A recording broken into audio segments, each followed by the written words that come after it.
Hello friends, in today's class we are going to see different types of 3 address instructions.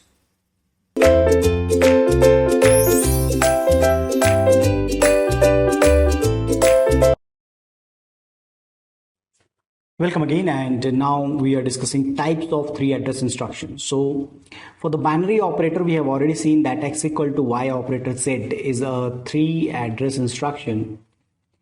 But this is not the only type we are having. Okay, so we have more different types. So this is for the assignment of the category this, which is nothing but a binary operator. Binary operator, it's 3 address instruction. Copy instruction itself is a 3 address instruction. This is where we are copying it. And unconditional jump go to L is a 3 address instruction. Yes, go to we use in case of 3 address instruction. Conditional jump, if X go to L and if false X go to L is the conditional jump instruction. So this part, if X that is true, then go to L is a 3 address instruction. If false X, then go to L is a 3 address instruction. If X relational operator Y, then go to X. If X relational operator means greater than Y, then go to L is a 3 address instruction.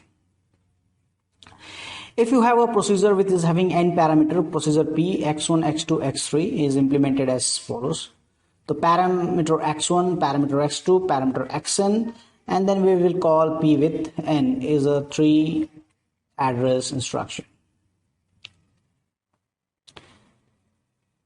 If you are using to copy the index x equal to yi and xi is equal to y is a 3 address instruction.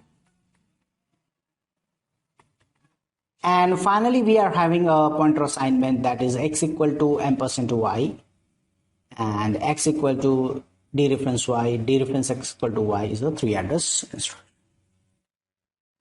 So these are the different categories of the instruction we are having. And now we'll use this instruction and implement to convert any code into a 3 address. Okay, so that's all for this. Thank you.